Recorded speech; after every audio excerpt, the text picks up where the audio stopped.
పేర్నాని గారు మీడియా సాక్షిగా అడుగుతుందా, మీడియా ముఖంగా అడగాల్సిన దరిద్రం పట్టింది. మీరు నాకు ఇవ్వాల్సిన డబ్బుని మీరు ఇస్తారా ఇవ్వరా అది తేల్చి చెప్పండి. నమస్కారం అండి, దిస్ ఇస్ #యూ.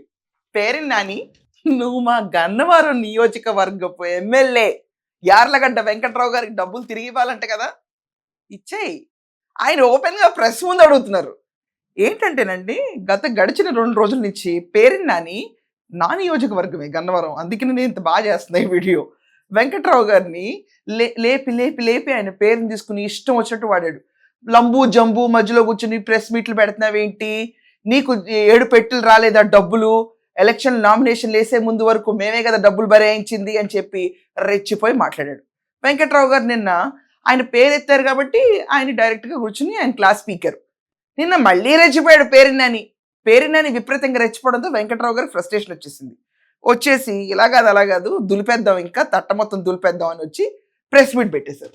ప్రెస్ మీట్లో ఎక్కడన్నా కూడా విచిత్రం ఏంటంటే, దుంపదగా పేరునాని వెంకట్రావు గారి దగ్గర డబ్బులు తీసుకున్నాడంట, ఆర్థిక పరిస్థితి బాగాలేదని చెప్పి. ఆ డబ్బులు ఎప్పుడు ఇస్తావని ఆయన ప్రెస్ ముందు అడిగారు. లేకపోతే నువ్వు చెప్పే గెస్ట్ హౌస్కి అక్కడ ఎలాగో నీకు ప్యూను, అటెండరు, గేట్ కీపరు అందరూ తెలుసు కదా, టైం చెప్పు మనుషులు పంపిస్తే డబ్బులు తీసుకుంటా అన్నారు. ఇది కాకుండా నేను ఆయన పర్సనల్గా ఇంటర్వ్యూ చేశానండి. చేసినప్పుడు పాపం అండి, ఆయన మాటల్లో వింటే మాత్రం జగన్మోహన్ రెడ్డి పార్టీలో ఏ రకంగా నాకించుకున్నారో ఆయన పాపం. నిజంగా డబ్బులు మొత్తం స్వాహా అయిపోయినాయి. 2019లో వైసీపీ నుంచి కంటెస్ట్ చేసిన యార్లగడ్డ వెంకట్రావు అందరికీ తెలిసిన విషయం ఇక్కడ దాకా. కానీ ఇంత సిగ్గు శరం లేని పార్టీ అంటే వైసీపీ. వెంకట్రావు గారు నుంచోబెట్టి ఆయన డబ్బులు ఖర్చు పెట్టించి, దాని తర్వాత వీళ్ళ యాత్రలు అన్నిటికీ ఫుడ్ అరేంజ్మెంట్స్ ఆయనతోనే చేపించి మొత్తం చీకేసి చివరికి ఏం చేశారంటే, ఆయన పాపం సాఫ్ట్వేర్ కంపెనీలు ఉన్నాయి అమెరికాలో బిజినెస్లు, అవి మొత్తం సున్నా జుట్టిచ్చేసి చివరికి ఏం చేశారంటే, అన్నం పెట్టించాక సున్నం పెట్టాడు జగన్మోహన్ రెడ్డి నాకు అని చెప్పి ఆయన నా ఇంటర్వ్యూలోనే అన్నారు.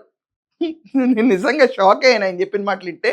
వల్లభనేని వంశీ తీసుకొచ్చి ఎవరిపైన అయితే నుంచున్నారో ఆయనే తీసుకొచ్చేసేసి వల్లభనేని వంశీని, లేకపోతే పోటుగాడు వీరుడు సూర్యుడు అంటే అసెంబ్లీలో కూర్చుని ఇలా నంగి కూర్చునేవాడు.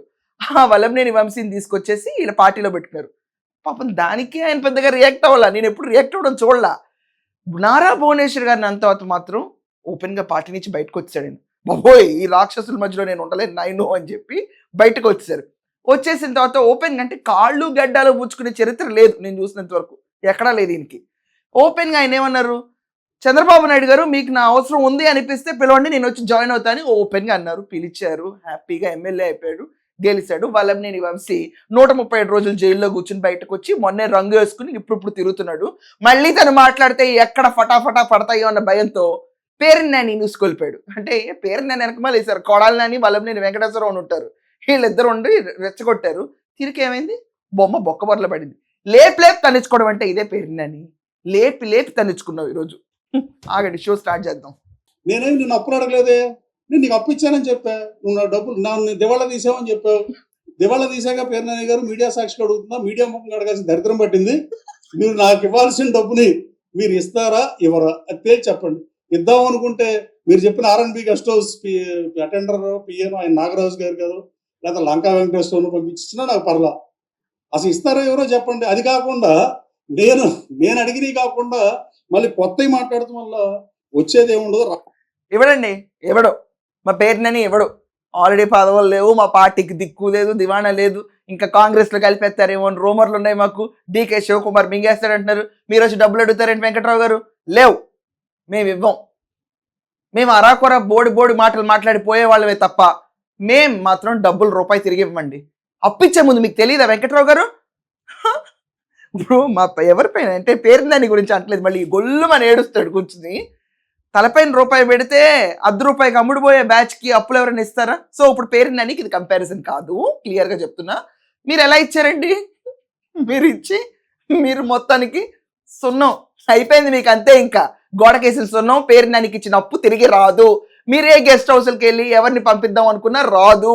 సహృదయంతో మీరు ఎలాగో రేపో మాపో అమెరికా వెళ్తున్నారు కాబట్టి అక్కడ మీరు డబ్బులు సంపాదించుకుని పోగొట్టుకున్న నష్టాలంతా మీకు మీరు సంపాదించుకోవాలి తప్ప వైసీపీ నుంచి జగన్మోహన్ రెడ్డి మీద ఖర్చు పెట్టినా, లేకపోతే మీరు పొరపాటున మా పేరేంటి గుట్కా నానియా, సారీ కొడాలి నాని గుట్కా తింటాడు కాబట్టి గుట్కా నాని అన్నానండి, తప్పేంటి? మరీ బాగుంది. సో కొడాలి నానికి ఒకవేళ భోజనాలు విందులు వినోదాలు ఏమన్నా చేసినా లేకపోతే ఈ పార్టీకి ఏం ఖర్చు పెట్టినా పేరెంట్ నానికి డబ్బులు ఇచ్చిన రావు. ఇంకా 7 సూట్ కేసులు యార్లగడ్డ వెంకట్రావు గారికి పంపించారంట. నామినేషన్ వేసేదాకా మొత్తం పార్టీ భుజాల మీద మోసిందంట. వెంకట్రావు గారు దాని గురించి కూడా ఒక విశ్లేషణ ఇచ్చారు. ఫెంటాస్టిక్ గురించి చూద్దాం ఆగండి. ఇంకోటి చెప్పారు, ఏదో 7 పెట్టెలు ఎన్ని విలేకరులు మీరు అడుగుతారట, నేనే చెప్పేస్తా. నేను చాలా ఓపెన్. 7 పెట్టెలు ఎన్ని ఎవరు చెప్పారు మీకు? 7 పెట్టెలు నిజం కాదు. నేను మాట్లాడాల్సి వచ్చిన చాలా మాట్లాడతాను.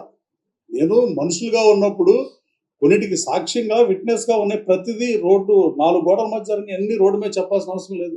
వైఎస్ఆర్ కాంగ్రెస్ పార్టీ పెద్దిరెడ్డి గారు ఏమడిగాడు నన్ను చెప్పమంటే చెప్తా.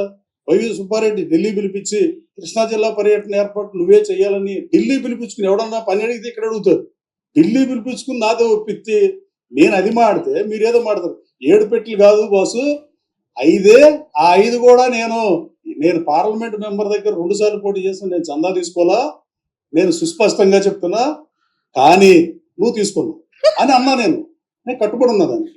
అలాగే ఈ 5 నేను ఎయిర్పోర్ట్ డైరెక్టర్ నా ఫ్రెండ్, కానీ నేను వెళ్ళి ఎవరి కాళ్ళు పట్టుకునే రకం కాదు కాదు కాదు. ఇది ఫర్ షూర్. నేను నా క్యారెక్టర్ని పోగొట్టుకునే పరిస్థితి నా క్యారెక్టర్ని పోగొట్టుకుందాం అంటే జగన్మోహన్ రెడ్డి గారు ఇచ్చిన ఎమ్మెల్సీ ఆఫర్కో ఆప్కాప్ చైర్మన్ ఆఫర్కో ఇటుకు నేను రాజీ పడిపోయేవాడిని. అప్పుడే నేను రాజీ లేని పోరాటం చేసా, వైసీపీలోనే ఉన్నా. నువ్వు నాకు చివరి వరకు హెల్ప్ చేశాను అంటున్నావు. చివరి వరకు హెల్ప్ చేస్తావు, నేను టికెట్ ఇప్పిస్తావు. నువ్వే జగన్మోహన్ రెడ్డి దగ్గరికి నా ప్రత్యర్థిని కలిపి నువ్వు నాకేం హెల్ప్ చేస్తావు బస్సు? నువ్వు నాకు చేద్దాం ఒకేపై ఉండి చేయాలా? మీరు విలేకరులు ఒక దాంట్లో పనిచేస్తారు, 2 కంపెనీలు పనిచేస్తారండి, 2 మీడియా ఛానల్స్ లో. సో ఆ 5 కూడా నేను అప్పటిగా జగన్మోహన్ రెడ్డి గారిని ఎవడన్నా చెప్తాడు రాజకీయ నాయకులు అప్పటిగా. తర్వాత ఎన్నికలు అయిపోయిన తర్వాత నేను మళ్ళీ జగన్మోహన్ రెడ్డి గారిని కలిసా. అక్కడ ఏమైందో జగన్మోహన్ రెడ్డి గారిని అడిగి, ఇది మాత్రం సుస్పష్టంగా చదువుతున్నా నాని గారు, దయచేసి వినండి, ఇది మాత్రం డెఫినెట్ గా జగన్మోహన్ రెడ్డి గారిని కనుక్కొని ఏం జరిగిందని చెప్తే, మీరు కనుక్కొని వచ్చి నాకు మాడితే దీని మీద కూడా నేను మీతో మాట్లాడతాను. జగన్మోహన్ రెడ్డిని అప్పడిగారు.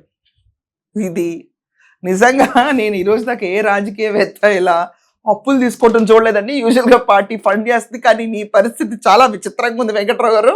మొత్తానికి ఇంత డేర్ అండ్ డాషింగ్గా నేను అప్పటిగాను ఎన్నికలు అయిన తర్వాత జగన్మోహన్ రెడ్డిని కలిసిన మీటింగ్లో ఏం జరిగిందో పోయి జమోరేని అడుగు, పేరెన్ నాని బందర్ నాని అని అడిగారు ఆయన.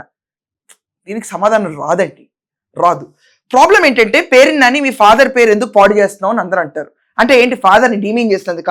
ఇక ఫాదర్ అక్కడుంటే నువ్వు ఇక్కడున్నావేంటి అని చెప్పి చూడటం. మన మధ్యలో లేని వ్యక్తి కీర్తిశేషులు గొప్ప మనుషులు అని చెప్పుకుంటారు.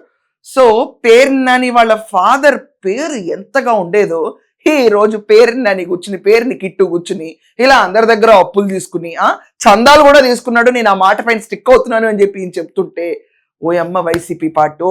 ఇంకా నిజంగానే వెంకట్రావు గారికి ఏదో పెద్ద హెల్ప్ చేశానని చెప్తున్నాడు. ఏ హెల్ప్? వంశీని తీసుకొచ్చా. ఆ క్యాండిడేట్ నుంచుంటాడు అసలు ఈసారి ఎన్నికల్లో. డైరెక్ట్ గా వచ్చి మాట్లాడలేడు. 137 రోజుల ఎఫెక్ట్ ఇంకా అలాగే ఉంది. ఊరికే ఎలా కూర్చుని అని చూసి వెళ్తాడు. ఇంకా క్యాండిడేట్ని పెట్టుకుని మీరు గన్నవరంలో గెలుద్దామని, అది జరగదమ్మా, చరిత్ర అయిపోయింది. సో యార్లగడ్డ వెంకట్రావు గారికి పేరెన్ నాని డబ్బు తిరిగి ఇవ్వాలి. ఇస్తానంటారా ఇవ్వనంటారా? ఇది కమెంట్స్లో ఖచ్చితంగా రాయండి. That's all for now. Thank you.